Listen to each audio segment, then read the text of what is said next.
Hello and welcome to ABM, the Art of the Possible. Before anything else, I want to ask everyone that's watching, thank you for joining, a quick question. If I was to ask you to write down now your 20 most important accounts, could you do it? And if I asked your sales director to do the same, would you guys end up with the same list? Okay, hold that thought. We're going to come back to it. I'm Lucy Allen, CEO of Challenge Marketing, and joining me today is Robert Norum, ABM expert, keynote speaker at the Global ABM Conference, amongst many others. This is our second session today together. The first one covered the foundations of what ABM is, whether it was right for your business, what it takes internally, but today is a bit different. Welcome, Robert. Thanks, Lucy. Thanks for having me for round two. Yeah, ding, ding, round two. So here's what we're doing today. We're going to start with something that most organizations we feel are getting structurally wrong. We're going to move on to a framework that Robert took to the Global ABM Conference last year. And we're going to get into the two things that most organizations running ABM have never really properly thought about. The art of the possible, right?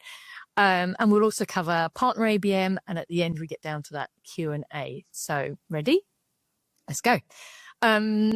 Robert, the first section we talked about the foundations. Today's a bit different. Can you set the scene for anyone joining us today for the first time? What we're actually doing here, why are we here, why are we giving up an hour of our day today to find out? Yeah, great challenge, Lucy, as I know is one of your favorite words. So essentially what we're talking about with the art of the possible is the role ABM could and probably should be playing within your organization, particularly if you're working, in the enterprise or mid-market space. And from my perspective, even companies doing ABM relatively effectively are still typically doing it as a niche play that isn't necessarily linked to the company's entire go-to-market strategy.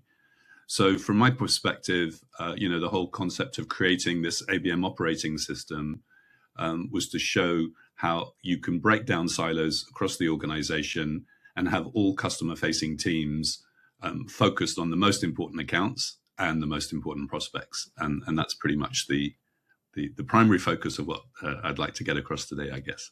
What we're hoping to get to today. And for you guys who like to dual screen, we all do it when we're tuning into this kind of thing.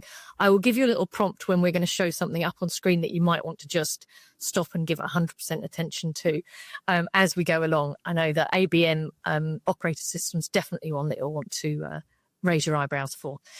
So one of the things I wanted to start with was a number. If you've watched any of our other podcasts, you'll know that I quite like a stat. So this is one that Robert and I chatted about last week. So 61% of B2B buying decisions are made before a vendor is ever engaged. 61%, which means if your ABM strategy is built around being visible when people come to market, if that's when your marketing kicks in, you're competing for just that 39% of the opportunity. So most of what you're doing is aimed at that wrong moment. Robert, talk us through what you actually mean for how you have to structure your approach. Yeah, and by the way, can I just add a couple of stats to yours, Lucy? Yes, which bring on the stat. Inspired me to do. So 61% of the journey takes place before they engage with the vendor community. By that time, they've typically shortlisted 3 to 5 vendors, and extraordinarily, 80% of the time, they go on to buy from their first choice vendor on day one. Wow. So essentially, if you're not in the 3 to 5 shortlist, you've typically missed the boat. And if you're not in pole position, there's a 4 out of 5 chance that you won't go on to win that business. It basically says you have to get in early. And from that perspective, that's why, I've been talking about this concept of shifting left and thinking about account-based branding as early as possible. Typically, the B word, branding, scares people because it sounds like it's something that's very expensive. It sounds like something that marketing are going to have a tough job persuading the business that we should be investing in our brand. But if you can actually say there are 50 accounts, 100 accounts, 200 accounts that are actually mission critical to our success this year, and then focus on creating a brand and a reputation with those accounts, obviously you're in a much stronger position and there's a much greater chance you'll make that shortlist and potentially even help to position yourselves in pole position. Yeah.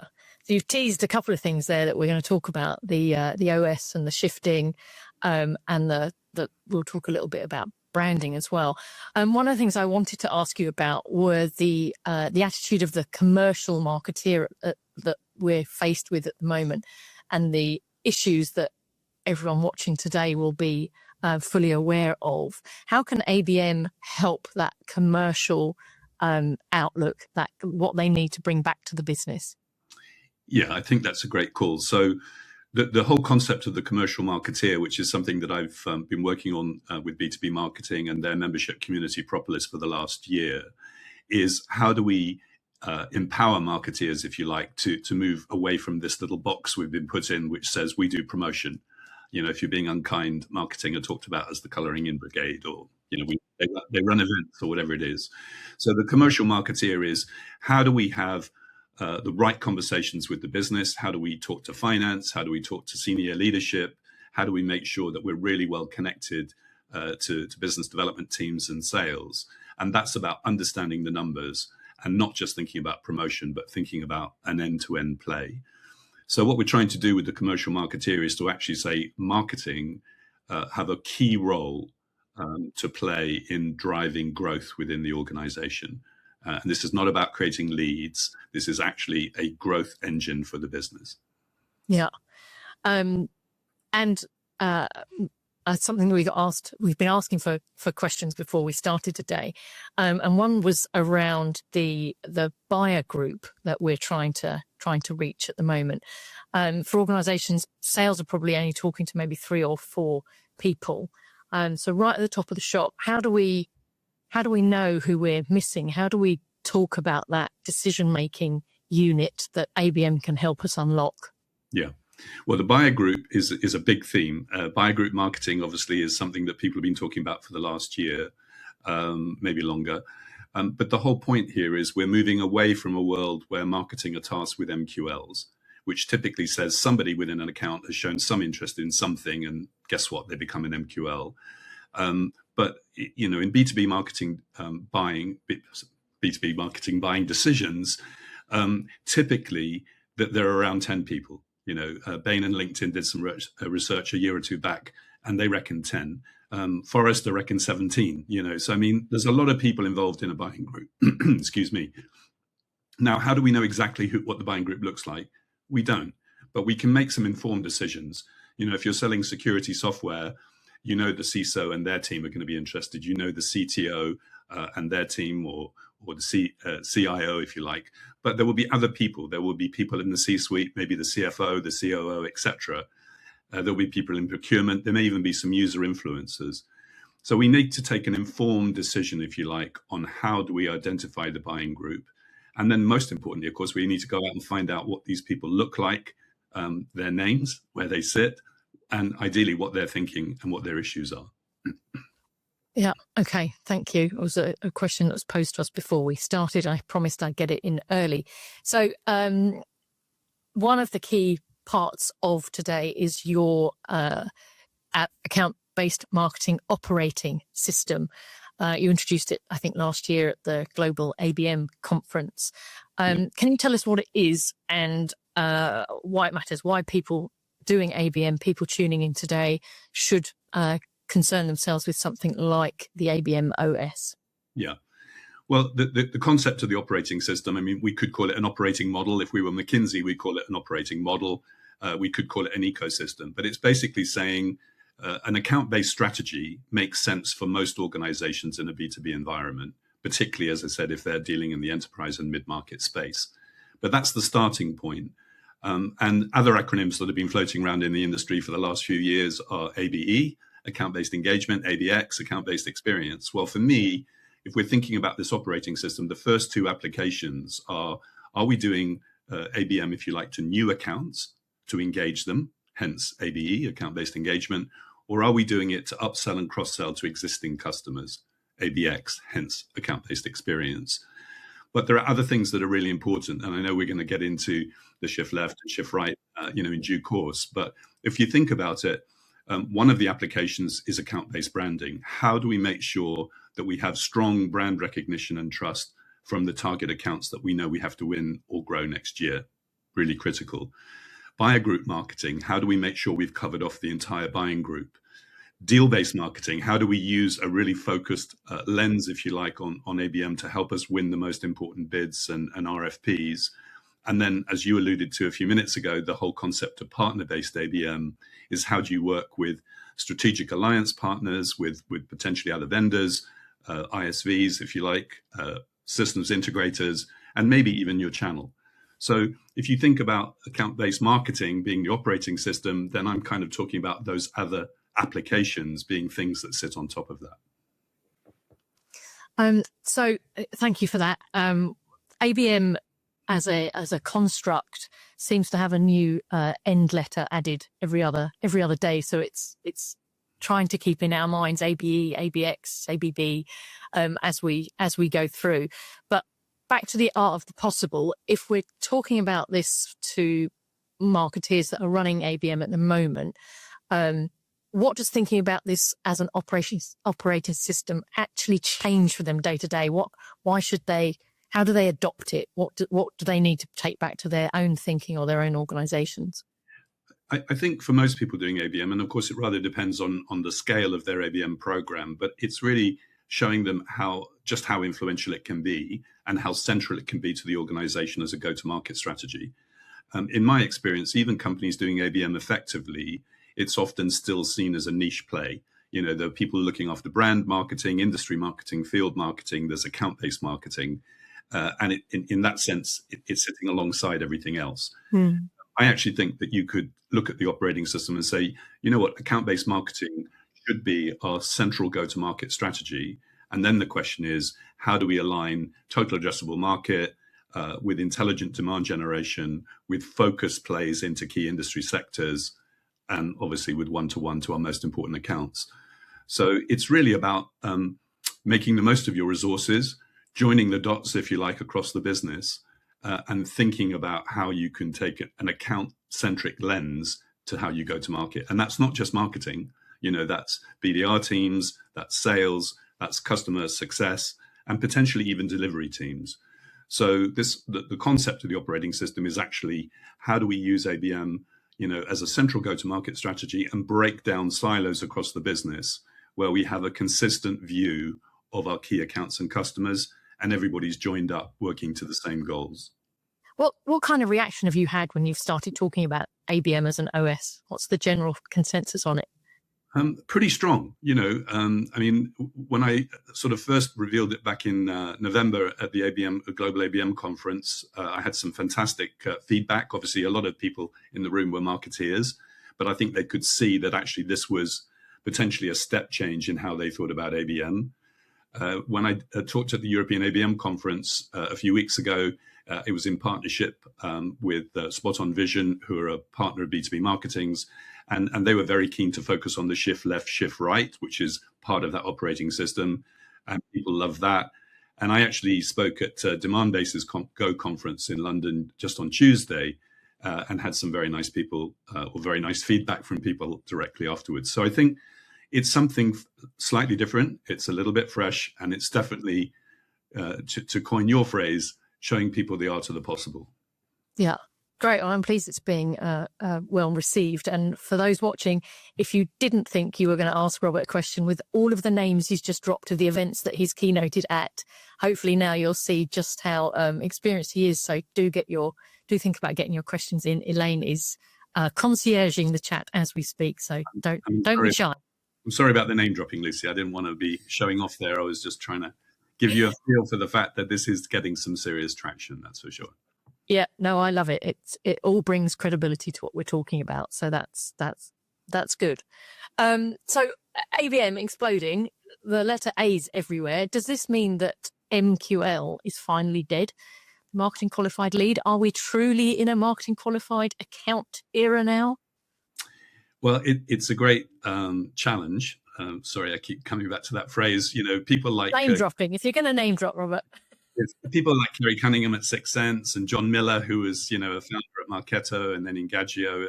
Thought leaders in the industry have been trying to kill off the MQL for at least a year or two now, and clearly having some success.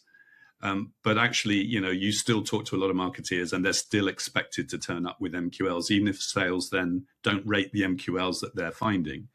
I think that the crux is people are starting to understand that an MQL is no more than a signal. If somebody does something, they download a white paper, they hit a website, they come to a webinar, there might be some passing interest, they might be doing some early stage research, but that does not make it, quote, a lead. Where it starts to get interesting, of course, is if you can see multiple touch points across an account, and of course the buying group. And if you have 2, 3, 4, 5 people who are all starting to engage with your content, then you can start to talk about a marketing qualified account. And of course, we come straight back to account based, and that's where I think the real value is. And from a sort of demonstration of value from a marketing perspective, I think we want to move away from MQLs, which are seen as kind of superficial and maybe even meaningless, to a much more substantial engagement with an account and a buying group, where, of course, then sales are very, interested and very keen to step up to the plate and take it on from there. Yeah, we're starting to see clients that we're talking to starting to think about the MQA, moving away from MQL, but that takes an organizational seismic shift, doesn't it? Because everything's set up around the lead, nothing really set up around the count at the moment. But I suppose when you get into the smaller, the one-to-ones, you are still talking about lead level MQL, right? That's not just the account-based. You're focusing on a particular individual or a particular account that could still be warranted as an MQL. Good question. I mean, I think if you were looking at a one-to-one account, that's obviously focused, you're targeting one organization. There will still be a buying group within that account. And I still think you need to have coverage across that. So for me, if you have some traction with one individual, that's still, quote, what used to be MQL, or a single lead. All that is a signal that something might be going on in that business that we should follow up with. So then the challenge is, let's go and follow up with them, and let's find other people in the buying group that we need to engage. I wouldn't even necessarily be talking to sales at that point, unless it looks like this, it's the chairman of ICI or something, then fine, maybe that's something you get excited about. But typically what you're thinking about is that's a signal that says further activity is required in this account now. Yeah. Thank you. So Rob and I are kind of going to cover quite a lot of ground today. We've created a ABM follow-up resource page for you guys, as you'd expect with this kind of thing. The QR code's up on screen and Elaine will be sharing the link with you as well. This page has got lots of assets. They're free to download. You can watch back the first episode of the podcast that we did, which was this foundational if ABM is right for you. So it's worth checking that out. You don't have to remember all of this. There's a lot of content that you can download for free from that page. So do click that link and get those resources in as well. So we've covered the architecture now in a little bit of detail. I know there's an awful lot of thinking gone behind that. What I want to move on to now really is this, the understanding of your shift left, shift right. So for you guys that I said, if you're dual screening in a moment is something that you're going to want to have a quick look at the screen for to really help show the thinking. So shift left, shift right. We've heard from shift left, borrowed from software development, but made very relevant for marketing now. For a senior marketeer watching this right now, what does it mean in concrete terms? I'm going to share the visual of it so that you can help walk us through it. So if you think about the traditional purchase cycle, which is obviously that central piece there, most models talk about awareness, consideration, evaluation, and decision or purchase or something along those lines. And I think most organizations in the B2B space are pretty much fixated on that. Let's go and find the opportunities, engage the customer, sell them something, and move on. The concept of shift left, shift right almost comes back, the shift left, if you like, comes back to this piece that if companies are 61% of the way through their journey before they even engage with the vendor community, and they've shortlisted 3 to 5, and the pole position goes on to win 80% of the time, then getting in as early as possible is absolutely critical. Now, building your brand obviously is not a trivial exercise and could be very expensive. If you're a Workday or a Salesforce and you're running ads in the Super Bowl, that's great. But for most of us, that's not an option. But if you actually say, well, there are 5 key vertical markets that we're interested in, and there are 10 key players in each of those, that's 50 accounts that we could be saying we need to go and build brand awareness, engagement, trust, belief, and of course, reputation ultimately is a sort of one word summary of that. So shift left is how do we get in as early as possible, build that engagement, and ideally help to even shape, the purchase cycle and the RFP. So that's the concept of shift left. Yeah. And right. Oh, no, I'm sorry. So you come in with a shift left question. That's fine, Lizzie. No, I was just going to say that the whole shift left mentality, I think, has permeated throughout a lot of marketing. I think it's where all of us as prospects and customers ourselves, we've shifted left in our research, in our product service buying. I think when I'm looking for a new TV or new broadband, I don't stroll into the Bang & Olufsen store or John Lewis and say, I want one of them, or pick up the phone to Sky. I do all of my own research. I'm not relying on an owned channel from a particular vendor or supplier. I do my own research. I talk to people I trust. I'm checking reviews. I'm probably chatting to my LLM du jour. I'm checking Reddit. By the time I've engaged with a vendor directly or a supplier directly, I've already formed a view and an opinion of what it is I want. The conversation's already started, not just, for what I want. It's understanding how and where I'm going to get that information from. Yep. That shift left is reality, and it's having profound implications for where marketing time and budget actually goes. So I think that was just the bit that I wanted to kind of add on, is that you're reflecting exactly in ABM and you're thinking for that in what's happening in broader marketing terms as well, that it happens in our life. We've all shifted left to some degree. Yeah, agreed. And I mean, LLMs obviously are now turning that market on its head, because people are not, doing search engine search via Google anymore. They're literally hitting ChatGPT or Claude or whatever it is, asking for some advice and taking it. So it becomes even more critical that you're engaging with the right customers early. And of course, it becomes even more critical that you're creating the right level of content and positioning for the brand to make sure the LLMs are finding you and surfacing you in the top 3 to 5 and ideally number 1. Yeah, I think in B2B marketing, sometimes we need to take more influence from B2C. And if you're doing that pre-research, that initial conversation finding, trust source, whatever it is you're looking at, you've got to expect that your clients are and your prospects are too. So shifting left from a marketing perspective as well is pretty important at the moment. Sorry, I interrupted you in your routine of shifting left, shifting right. It's going quickly, not a problem. Keep you on your toes. Okay, sorry, shift right. So shift right is effectively the polar opposite, as you might have gathered, of shift left. So rather than saying, well, we need to get in early on the shift left, we need to take them through the purchase cycle. But the interesting point is actually how many companies go on to market effectively to their existing customers. And it might sound heretical, but most organizations kind of make the sale and then think they've cracked it and move on to the next new business prey. So what the shift right is basically saying everything from onboarding through to making sure that the customer is seeing real value, and ultimately, of course, building relationships and trust on a long-term basis becomes absolutely critical. And it's becoming even more important, I think, in an AI-driven world where actually your customers become your voice. They can ultimately become advocates for your organization.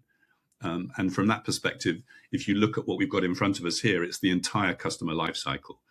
Early stage engagement before they've bought, the buying cycle, and then once they've actually bought your product or solution, what can you do to optimize their experience?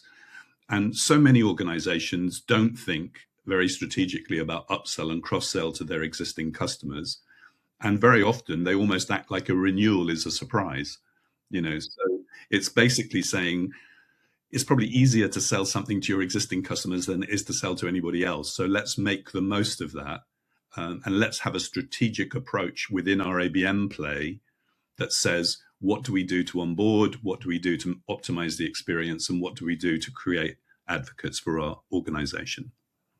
Yeah, I couldn't agree more with you on that. I think retention marketing is such an undervalued point of marketing and the customer journey. To that point, I'm in the middle of writing a blog about it at the moment, so I've got yet more stats that I was going to share with you today, because it's exactly to that point. So existing customers account for 61% of B2B revenue through renewal and expansion. That's from Forrester. Customer acquisitions costs have risen 60% in 5 years. Acquiring a new customer now costs anywhere between 5 and 25 times more than retaining an existing one. Jaw on floor yet? Not quite. Bain & Company, a 5% improvement in retention can increase profits by 25 to 95%. The last fact for you, only 18% of businesses prioritize retention. I think that's not right. I think it's such a forgotten part of the world, this shift right mentality in marketing and awareness. But I think you mentioned it, that it's kind of sort of, if someone renews, it's kind of a bit of a fizzle. Nothing really happens about it. And a net new logo's shiny headline for a QBR, and a renewal's like, I don't know, yesterday's chip paper or something. It's just, oh, that's nice. I mean, you quote some interesting stats there, Lucy. To give an anecdotal example, I was in a workshop last year with a pretty large international software vendor, and they basically said that their existing customers had, on average, just over 2 of their 8 solutions in play, and therefore leaving 5 to 6 potential products that they could be buying, but they weren't marketing to their existing customers. That somebody else piped up and said they just lost a major deal with a very large bank who'd bought from a competitor because they didn't realize that they actually provided that solution themselves, because they hadn't been marketing to them and they hadn't been talking to them about it. Yeah. And just to complete the set, in the same workshop, somebody on the customer success side of things said renewals are a fluke, and you just think, it's just kind of bonkers, so that was one workshop, and I think what that's saying is people are not thinking strategically about their existing customers. And as you say, there's enormous untapped value there. Yeah, it's something that I could certainly talk about for quite some time is the renewal. Maybe we need to create right here, right now, a new ABR, account-based retention. There you go. You heard it. You heard it here first. So next, I wanted to move on to: are we happy that we've covered where we are with the centralized ABM and shift left, shift right? If there's anything else that you feel you want to let our audience know about before we move on to partner based. No, I think we've got a pretty good idea of where things are going. I mean, maybe we should show people what the operating system actually looks like, just to kind of give it a bit more of a visual. The concept here, as I kind of tried to explain earlier, but knowing that there's a visual that might help me. If you think of ABM as that central operating system, account-based engagement is how do you, obviously go off and win new customers using an account-centric approach. ABX is what we've just spent a lot of time talking about with the shift right there, of how do we optimize the experience for customers. And then, as you can see, the satellites that sit around that are account-based branding, which is part of the shift left story, buyer group marketing, which frankly would play shift left or right, but probably more emphasis on the shift left. Deal-based marketing, we haven't spent a lot of time talking about, but that's essentially a laser-focused one-to-one approach to major bids and deals. And then partner-based marketing, which we're obviously going to unpack in a bit more detail now, Lucy, or when you decide to talk about it, is the whole concept of how do you engage with, your strategic alliance partners, with other vendors, and potentially with your channel. So that, for me, is the new landscape for ABM. Yeah, that's great. And I'm a very visual learner, so I like seeing things up on screen. So that's good. Thank you. Great new version of the diagram for me. So I'm delighted. Oh, thanks. I'll pass your thanks along to studio. So we've covered the applications that sit, the OS, the applications that sit on it, shift left, shift right. There's one more dimension that we've commented on a couple of times, that we have very specific people in the audience. Thank you for joining us, that are partner marketeers. So I wanted to spend a little bit of time on ABM for partners, yet another acronym. We're on PABM now. The letter comes before the ABM now. We're on partner-based account marketing. Can you walk us through, I know we've got a way that we talk about this, but the with, through, to, what that actually means in practice. Introduce us to partner account-based marketing, please. Yeah, okay. So it started, as most things do in the ABM world, with a pyramid. And at the top of that pyramid were your strategic partners. And that's where you might decide that you need to do one-to-one ABM to that strategic partner. First of all, to gain insight about their business, to find the right people to talk to, but ultimately to build your brand positioning and awareness with those organizations. Now, you're only going to be doing that to a small number, and they would have to be really large-scale, high-value partners. But the rationale for doing that is actually the next tier down in the pyramid, which is how do you go to market with your partners? And that's about creating a joint value proposition where you're stronger together. If you like, the basic maths is 1 + 1 = 3. So in that context, you would obviously engage the partner. You would obviously have a story where actually you were stronger together. You had a better chance of winning business working in collaboration, and you would, potentially go off and target a single account or a group of accounts or a vertical market. So that's the with play. And then the through is the third tier, if you like, of my pyramid. And I know you have your own pyramid, but the through is basically saying, could we take this to our channel partners? And if you think about how that might work, you might do the research and the heavy lifting, come up with the strategy and the value proposition for engaging a market, but you might then need resellers to take it to their customers in that market. And, the idea is everybody wins. They have a greater chance of winning the work. You benefit from it, as the vendor, or even potentially the distributor, if you're in a two-tier distribution model. So it's really about scale. It's about helping to scale your ABM program. And it's also about creating this holistic go-to-market that I referred to earlier, where if we have ABM at the center of everything, we can leverage it in multiple different ways. Yeah, great. Thank you. So some people joining us today won't be partner marketers. They might have channel people that they work alongside. If they're not doing account-based marketing to, for, through with their partners at the moment, where do you start from a partner model? Is it different to an ABM model? Well, it's a good question. I mean, historically, partner marketing has been run by things like MDF, or, Yep. Co-op funds, if you like, and resellers and distributors have obviously earned those from the vendors based around the goods they sell. Now, without being unkind to the people in the distribution or reseller market, very often that MDF fund has not been used particularly strategically. Spiff days, telesales being incentivized to call out, to talk about particular vendors' products, golf days, events, stuff like that. So I think what ABM or partner-based ABM does is it says we could actually use this MDF or this partner funding, if you like, in a much more strategic way that will help the whole organization. So we can coach our channel partners, if you like, or our resellers in how to focus on the right markets, the right accounts with the right story, and we can work in collaboration with them. In terms of where you start, that's going to be very much dependent on the organization you sit with. But the first thing I think is to say, well, do we have a strong relationship with some strategic partners where we could do a joint value proposition and go to market? If we don't, you might need to start at the top of the pyramid to actually create that opportunity.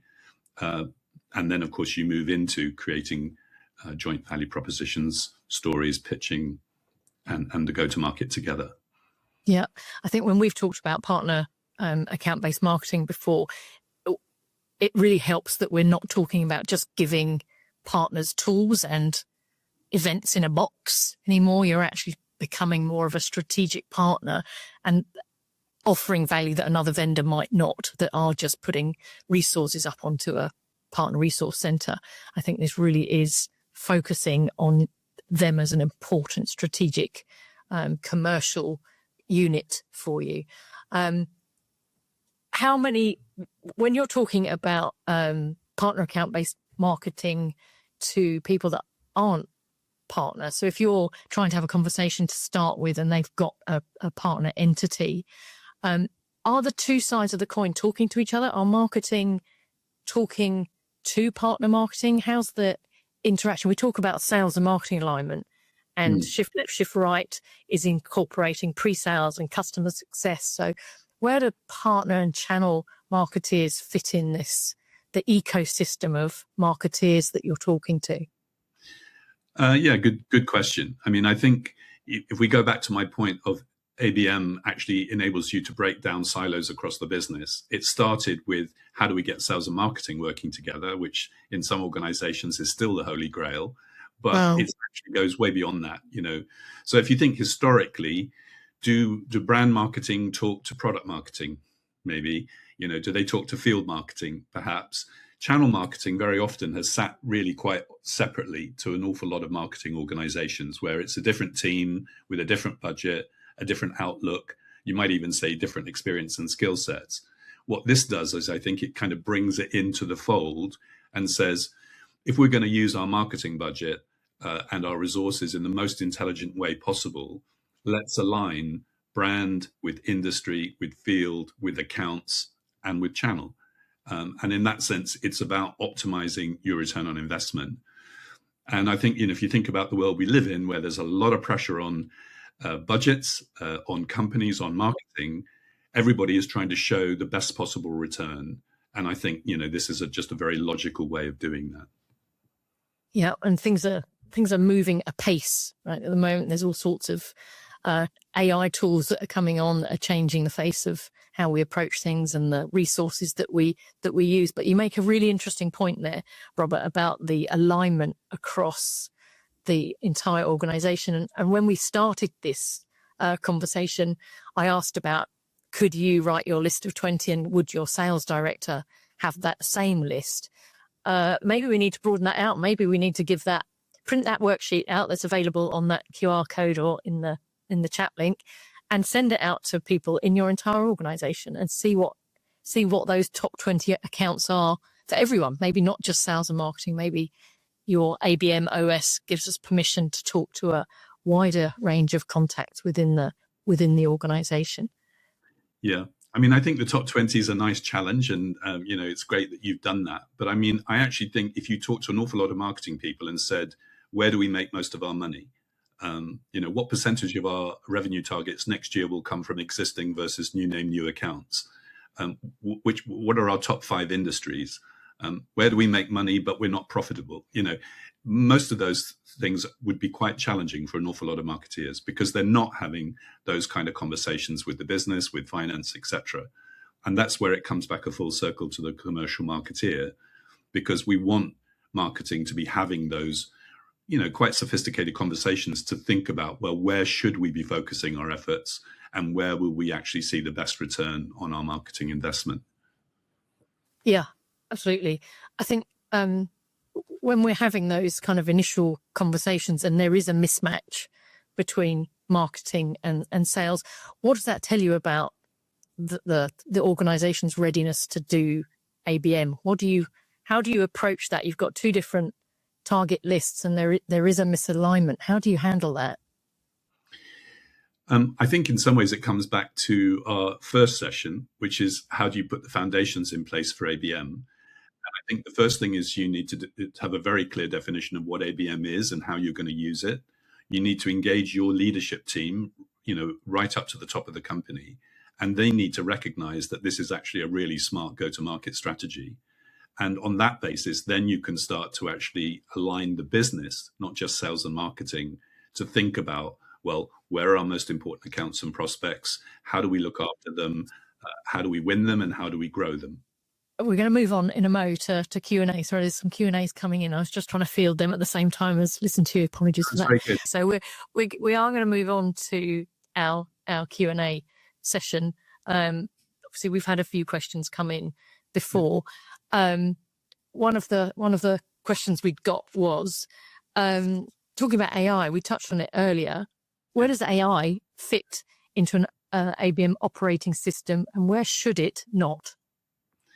Yeah, great question. Actually, for what it's worth, in my keynotes, there is a slide where I talk about AI at length, and I talk about the left brain and the right brain. So I think if you think about the world we sit in now, AI is obviously absolutely critical and becoming more and more critical.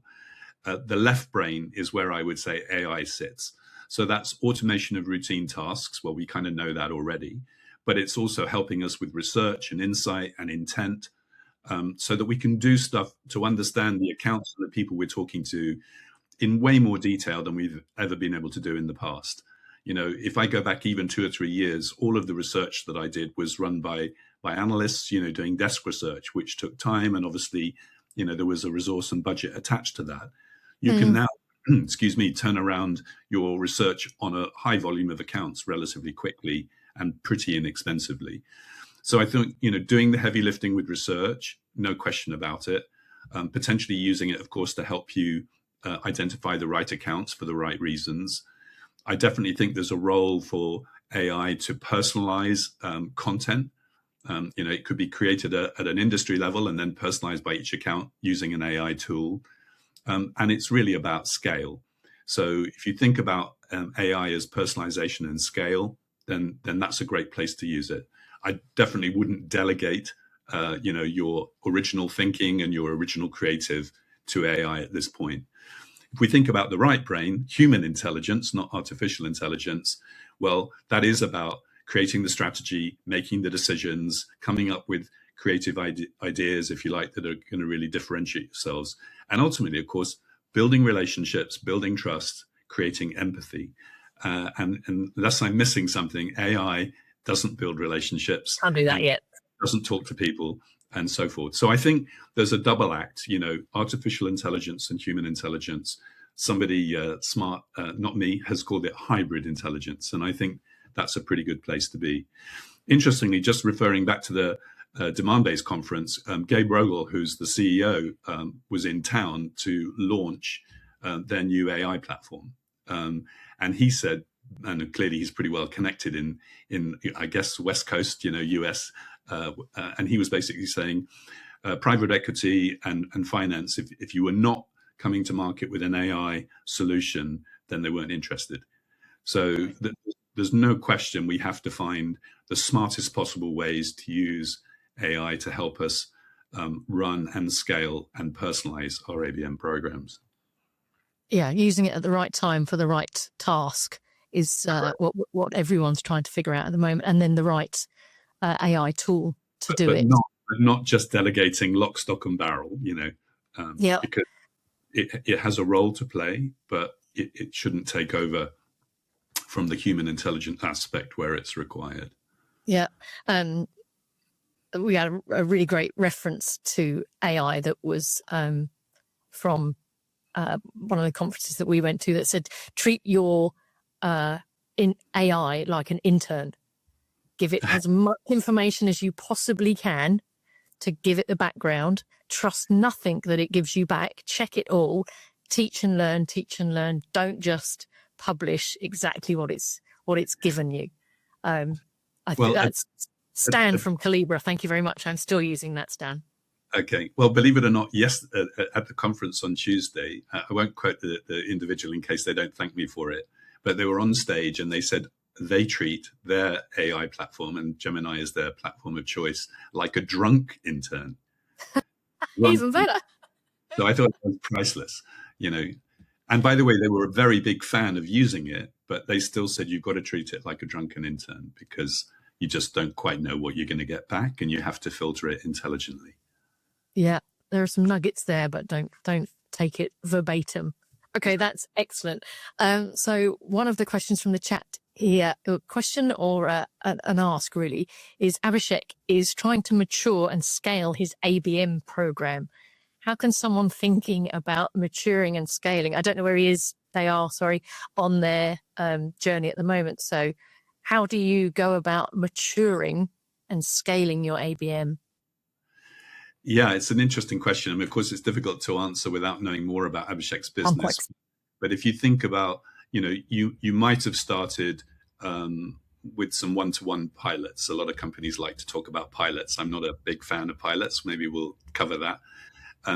If you're saying, well, we've started ABM, we've got 2 or 3, 4, 5 accounts in play. How do you scale that? Well, the first thing you think about is, well, could we look at some key industry verticals?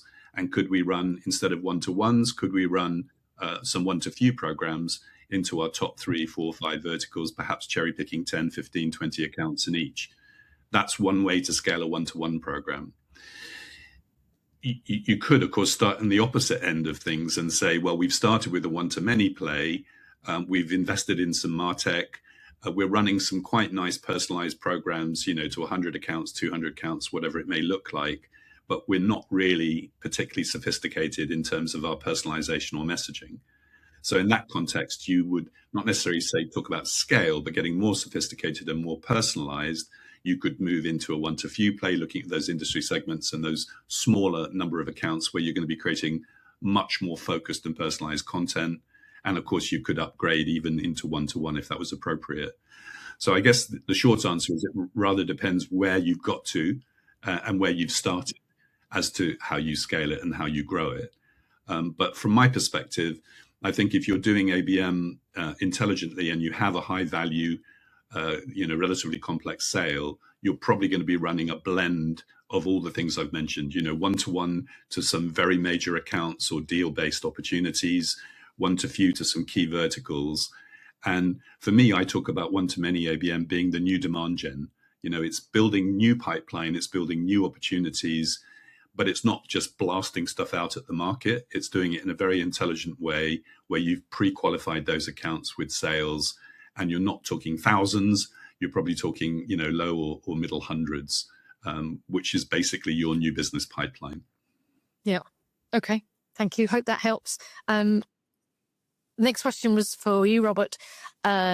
Is there a minimum size or maturity at which ABM becomes viable, or can any B2B business use this model? I think any business can use it, but you need to be either targeting large, complex organizations or have a high value sale, I would say.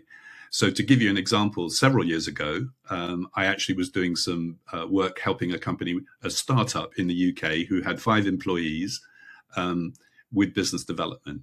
And their challenge, they had a great, if you like, e-commerce solution that enabled brands who didn't typically sell to their customers to be able to do that. And they worked out that actually talking to Procter & Gamble and Diageo and some of these really large FMCG house of brand type organizations would be mission critical to them. So we actually did one-to-one ABM to 2 or 3 companies. And the whole point was how to put that little startup on the map, build brand perception and awareness, build engagement, build dialogue, and build opportunities. And it worked very well. And of course, the marketing budget was tiny, but you can do ABM in a very intelligent way when you're forced to, and do it modestly. I think where ABM does have a challenge is when people have a low value, high volume solution. So if you're targeting, a 5K product, a 10K product to hundreds of thousands of SMEs, of course, by default, ABM is going to be more of a challenge. And you would probably be thinking more about a one-to-many play. But I think there's still value even there because it's still about focused demand gen to the right types of accounts where you're looking at your ICP, as in your ideal customer profile, and you're focusing your marketing budget and your sales efforts in the right place. So I think there's a role for ABM in almost any B2B environment, but the higher the value your solution is and the more complex the sales cycle, the more likely you are to see real value from it. Yeah. Okay. Thank you. And last question that I've got is we're back to S&M. We're back to sales and marketing alignment. Most ABM programs are driven by marketing. How do you get sales and the rest of the wider business to feel genuine ownership of it says marketing here, but how do you get people to all feel part of that the wider mission? Great question. I mean, if ABM is owned and delivered by marketing, it will not succeed. I mean, I'll just tell you that straight off the bat. You have to have sales engaged, and that includes BDR and SDR teams. And now, of course, I'm talking about customer success and delivery teams as well. In terms of the how, I think, again, it comes back to the session we ran a few weeks ago, which is define what ABM is, create a really compelling story and pitch for that, go and engage your senior leadership team, get their buy-in, and then go and engage your sales team and get their buy-in. And, if a sales team can see that actually that you're going to be helping them with intelligent marketing to the accounts that they see most value in, and you're going to be doing things they've never been able to do themselves, then they're much more likely to want to come to the table. By the same token, if you're landing great marketing, if you do not have follow-up from BDR teams and sales, then it's just going to land and nothing's going to happen. So it's absolutely critical that sales and marketing are aligned on this. And that's been the case, frankly, for many years. Where I think the operating system and where we're going now with what I'm talking about is actually not just sales and marketing, because that's sort of how do we win the client, but of course, how do we grow the client and how do we optimize our revenues from them? And very often that isn't even sales, that's customer success and delivery teams. So I think, yes, of course, we have to engage sales, and we have to really keep them engaged, by the way, as well, because sales, as you may know, and maybe there's some salespeople on the call, have a short attention span and they lose interest quite quickly. So not only do we have to sort of show them the vision and get them excited by it, but we have to show them the progress, month on month, year on year. Successes, yeah. What we're achieving. And we have to we have to really shout about the successes and remind them of just what we're achieving. So ABM's a team sport then, that's what you're saying? 100%. Yeah, that's good. So folks, that's kind of us towards the end of our session. So if today's got you thinking about where your organization is, whether it's the operating system, shift left, shift right, the partner piece, or having the 20 account conversation with your entire audience, that's exactly what we here at Challenge do. And if you want to chat to Robert, I know Elaine has been sharing his details in the chat. There's a lot of information on the site that I've shared. Again, the link's up on site. Thank you very much to Elaine quickly for running our chat and keeping us on track. My final thanks to you, Robert, for joining us and imparting some of your guru-like ABM wisdom for a second time. We're grateful that you could make it. Well, it's very kind of you to have me. And I've just been promoted to guru, so I'm not quite sure if I deserve that or not, but I'll take it as it stands this morning. We'll take it. So we've coined ABR for account-based retention and dubbed you a guru. What a day! What an end! Big day. Thanks very much for joining us, everyone that has done, and for sharing your questions and your comments. It's been great to have you on board. Please do visit that resource site. You'll get lots of useful information. And until then, remember, engagement is everything. Thanks ever so much, everyone. Have a good rest of week. Thanks for joining.